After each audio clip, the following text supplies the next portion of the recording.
pagi dan salam sejahtera. Saya Miga Senayan Baskara dari JKT Ladang Bukit Asahan ingin berkongsi cerita yang bertajuk Jijiknya Najis Dada.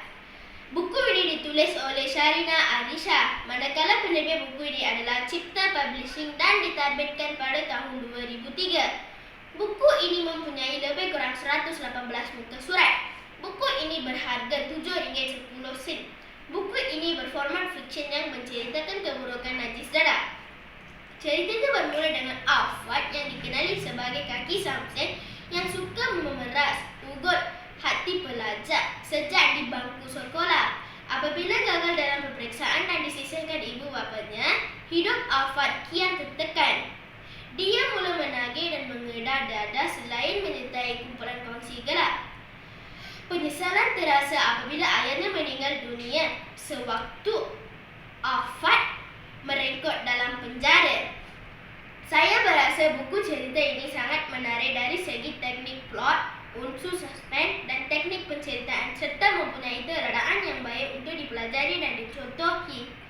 Selain itu, keistimewaan buku cerita ini adalah boleh dilihat dari unsur suspense dari segi penyesalan Afad, keinsafan Afad yang menderita sebagai penagih amat menyentuh hati. Kekuatan buku cerita ini adalah setiap bab amat rancak dan naluri ingin kita akan tingkat ke setiap bab. Pada pandangan saya, buku cerita ini mempunyai ayat yang ringkas dan mudah difahami oleh murid-murid serta ciri-ciri ini dan kata nasihat dan pengajaran yang boleh dipelajari dalam setiap kisah.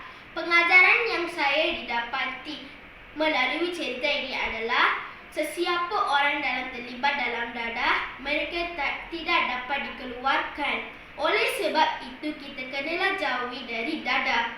Sebab dadah akan musnahkan kehidupan seseorang.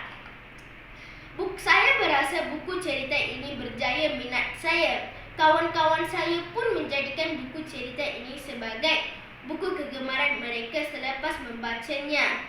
Saya berharap lebih ramai orang yang dapat membaca cerita ini dapat ilmu yang banyak. Membaca itu amalan yang baik. Oleh sebab itu, kita kenalah tabiat membaca dalam kehidupan seharian kita. Terima kasih.